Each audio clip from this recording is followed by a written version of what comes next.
Hello. Last video में हमने you TET का जो आज पेपर हुआ है उसके मैथमेटिक्स के क्वेश्चन डिस्कस किए थे और उनके आंसर किए थे हमने सॉल्व। अब देखिए, अब ये पार्ट 2 है, मतलब पेपर 2। इसके मैथमेटिक्स को हम सॉल्व करते हैं। अभी ये थोड़ी पीडीएफ टेढ़ी है, प्लीज़ एडजस्ट कर लीजिएगा, बस आगे से सही है। ये पेज खराब है बस, ठीक है। क्वेश्चन 91।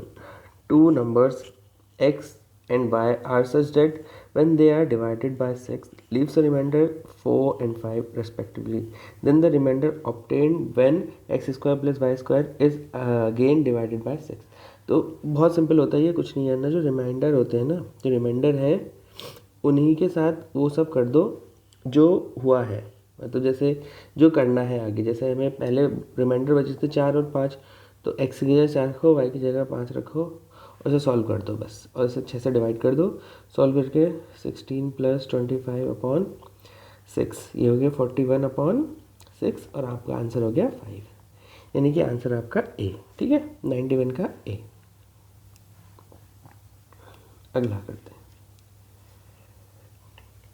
ठीक है, अब ये है कि एक एक आयत है, एक रेक्टेंगल है, उसकी लेंथ इंक्रीज हुई है 25%। 25% को हम फ्रैक्शन में लिखते हैं 1/4। तो मैं डायरेक्टली लिख रहा हूँ कि वो 4 से क्या बन गया है, 5 बन गया है। और उसकी ब्रेथ जो है, जो उसकी चौड़ाई है, वो डिक्रीज़ हुई है 20%। 20% को लिखते हैं 1/5, यानी कि वो 5 से क्या हो गया, अब 4 हो गया है। ठीक है, तो इनकी मल्टीप्लाई कर लेते हैं एरिया के लिए। तो एरिया के लिए इससे पहले का एरिया आया आपका 20, और अब बाद वालों को भी एरिया निकाल लेते हैं मल्टीप्लाई करके 20। तो आपका एरिया में कोई चेंज नहीं होगा, यानी कि इसका आंसर भी 1A है। अगला ये हमें बताना है कि इसकी जो मैक्सिमम वैल्यू है y/x की क्या हो सकती है, क्योंकि x देखिए 3 भी हो सकता है और 10 भी हो सकता है, उनके बीच की भी कोई वैल्यू हो सकती है। तो इसकी मैक्सिमम वैल्यू बतानी, तो x की ऐसा करते हैं, सबसे मैक्सिमम वैल्यू 10 ले लेते हैं, और क्योंकि डिनोमिनेटर जो हर होता है उसको छोटा रखते हैं तभी मैक्सिमम वैल्यू आती है। तो यहाँ पे y की सबसे छोटी वैल्यू क्या हो सकती है, 5, तो 5 ले लेंगे। आंसर आ गया आपका 2, तो इसका आंसर हो गया आपका सी। ठीक है, अब अगला क्वेश्चन, द वैल्यू ऑफ, ये थोड़ा सॉल्व करने की चीज़ है, मैं अभी करता हूँ। 2n माइनस 2n, इसको मैं अपॉन 2 लिख लेता हूँ। ठीक है, जो पावर होती है, जैसे a की पावर -1 है, इसको हम लिखेंगे 1/a। अब नीचे ऐसे ही प्लस में हम मल्टीप्लाई के साथ लिख लेते हैं उसको, -2n। अब 2n सब जगह से कॉमन आ गई, 2n/2n, तो अंदर बचा 1 - 1/2 और नीचे बचा 2 - 1, तो ये कट गया। ऊपर बचा आपका 1/2। ठीक है, तो आंसर हो गया आपका 1 वाला। अगला मतलब ए पार्ट आपका आंसर हो गया। ये सब आप देख लीजिएगा पॉज करके। अगला करते हैं, अब सही है। द वैल्यू ऑफ, ये वैल्यू निकालनी, देखिए उसकी पावर लिखी है उन्होंने 0.6। 0.6 होता है 3/5।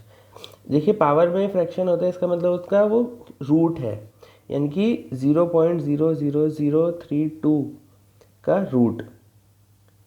पहले रूट कर देते हैं 1/5, और फिर उसका क्या करना है, हमें क्यूब करना है। तो इसका रूट होगा 0.2 और फिर उसका क्यूब, तो ये हो गया 0.008। ठीक है, तो इसका पी आंसर हो चुका है।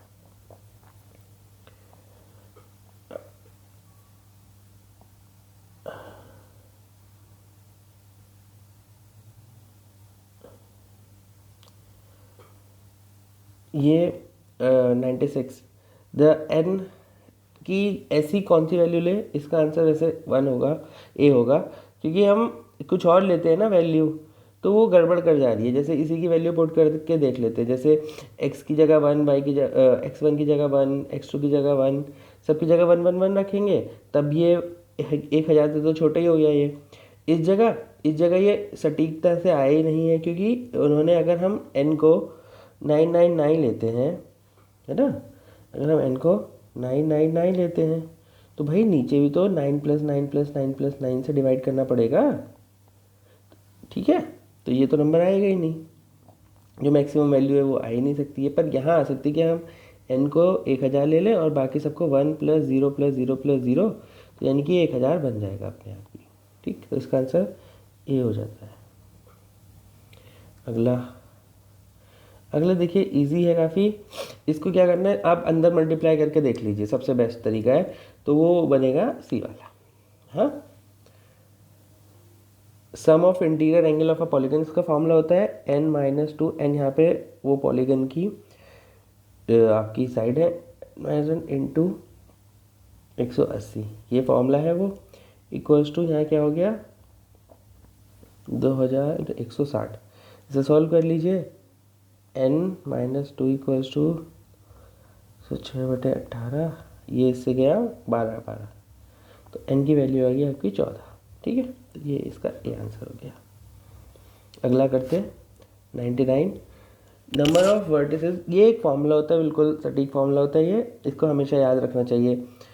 वी में अर्थ वर्टिसेस जो उसके कोने होते हैं, प्लस फेस जो उसकी फलक होते हैं, माइनस एजेस जो उसकी मतलब साइडें होती है। ये हमेशा आपको देता है 2, कि जो उसके कोने हैं वो प्लस करो, जितनी उसकी साइड फेस है मतलब जितनी तरफ से है वो ऐड करो, और माइनस कर दो उसकी एज, यानी कि उसकी साइड है जितनी उसकी लंबाई में, ऐसे ना, जैसे क्यूब है इसमें, तो ये जो सब हो गई ये सब आपकी साइड हो गई, फिर ये सब आपके कोने हो गए। तो ये हमेशा फिक्स आंसर होता है इसका 2, ठीक है, मतलब ए आंसर हो गया उसका। ओके, ठीक। आगे करते हैं रेडियस ऑफ इंस्क्राइब ट्रायंगल। देखिए एक इसके जो वैल्यूज़ दिए हैं वो एक पाइथागोरस ट्रिपलेट है। ट्रिपलेट मतलब जैसे कि वो एक ट्रायंगल जो बनाएंगे, वो एक राइट ट्रायंगल बनाएंगी, तो उसका यूज़ कर लेते हैं। और इसमें आएगा जो एक सर्किल होता है इसके अंदर बना हुआ, उसका फॉर्मूला होता है perpendicular plus base minus hypotenuse upon 2। ये एन रेडियस का फॉर्मूला है जब एक राइट ट्रायंगल दिया होता है। तो इसका आंसर हो गया डी। जोड़ लीजिए, इसका हो गया 7 - 5/2, तो 1, ठीक है। अगला करते हैं, ये इसमें से कौन सा गलत है, जो रोमन नंबर, क्योंकि देखिए जो नंबर होते हैं वी, एल और डी, ये कभी भी किसी से माइनस नहीं होते। और रोमन नंबर में अगर जो भी चीज़ किसी बड़ी, यहाँ पे अगर ये बड़ा है और ये कोई बड़ा है, बड़ा नंबर लिखा है यहाँ पे कोई, और उसके लेफ्ट साइड में कुछ लिखा होता है, उसका मतलब होता है कि हम उसे माइनस कर रहे हैं। तो यहाँ पर सी दर्शाता है आपको 100 और एल दर्शाता है आपका 50। तो भैया सी से तो छोटा ही हो गया ना एल, तो यानी कि वो माइनस होगा, पर वी एल डी कभी भी माइनस नहीं होते, तो आपका इनकरेक्ट जो है वो सी है, ठीक है।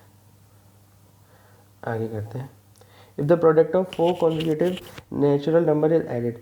अब देखिए प्रोडक्ट ऐसे, इसको ऐसे क्वेश्चन को हमेशा जर्नली करो, जर्नल, जैसे कोई भी ले लो, 4 कॉन्जिक्यूटिव, इनका मल्टीप्लाई आ गया 24। अब 24 में क्या जोड़ें कि एक परफेक्ट स्क्वायर बन जाए, ठीक है, पूर्ण वर्ग बन जाए, इसमें एक जोड़ देते हैं, 24 में एक 25 आ जाएगा, 25 पूर्ण वर्ग होता है 5 का, तो एक इसका आंसर गया। आप कहीं और भी चेक कर सकते हैं, 2, 3, 4, 5, इसकी मल्टीप्लाई करके देखो 120 आएगा, 120 में एक जोड़ दो 121, ये 11 का होता है ना। अगला, अब इसको करना है हमें 21168 को प्राइम फैक्टराइज करना है। प्राइम फैक्टर मतलब इसको तोड़ तोड़ के प्राइम फैक्टर बनाने हैं। पहले ऐसा करते हैं, इसे 4 से कर लेते, 2 से कर लेते, चलिए स्टेप वाइज। 2 1 0 5 8 4 2 5 2 9 2 2 2 6 4 6, फिर 2 से कर लेते हैं 13 23। अब 2 से तो नहीं हो पाएगी, अब हो जाएगी 3 से। 3 से कर लेते हैं, मैं आगे लिख रहा हूँ, 3 से कर लेते हैं, ये हो गया आपका 4 और 4 1, ठीक है। अब ये लग रहा है 21 का, ये तो 21 का वर्ग होता है, इसे डायरेक्ट कर लेते हैं। तो देखिए 21 कैसे बना होता है, 3 इंटू 7 से। ओके, तो ये जो बना वो बना 2 की पावर 1 2 3 4 3 4, 2 की पावर 4 गुणा 3 कितनी बार आया, एक बार इसमें एक बार इसमें, 3 बार, 3 बार आया। और 7 कितनी बार आया, 2 बार। तो ए की वैल्यू 4, बी की वैल्यू 3, सी की वैल्यू आपकी हो गई 2। ओके, ये देखिए, अब बस इस जगह डाल दो, 4 इंटू 4 माइनस 5 इंटू 3 प्लस सी मतलब 2, सोल के 16, 16 माइनस 15, 1 3 आ गया इसका आंसर।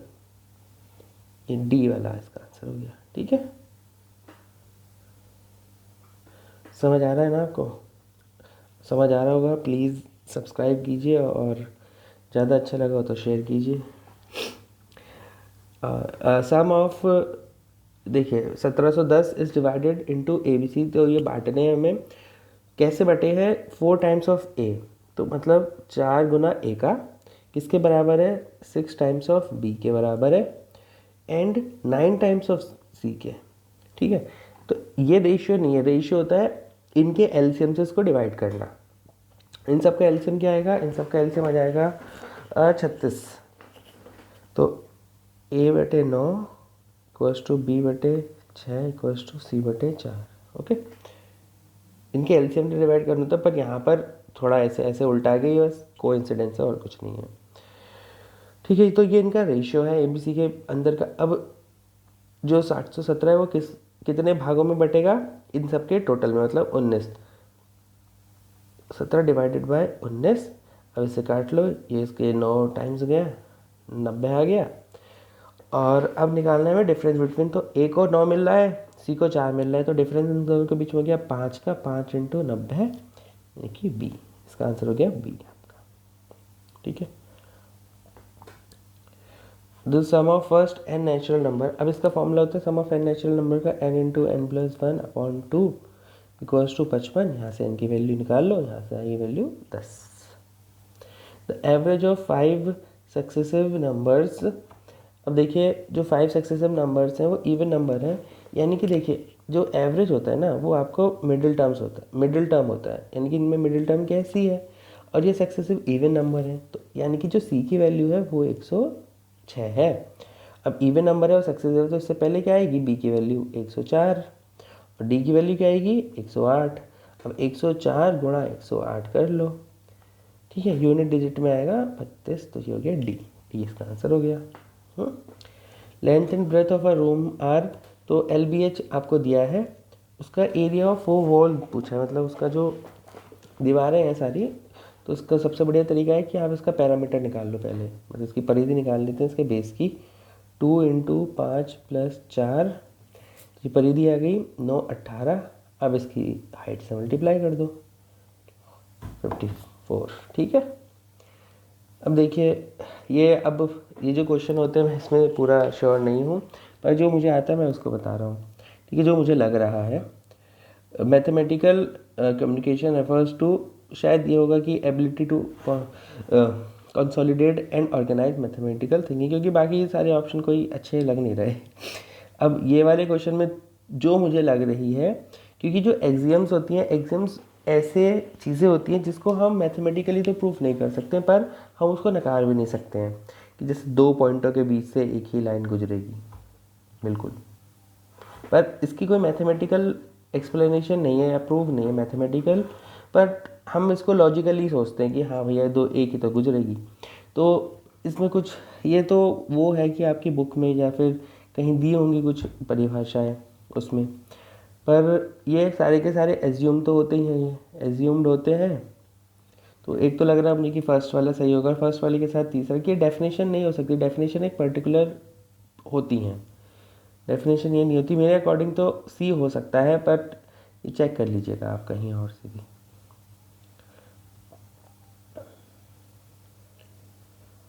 ओके,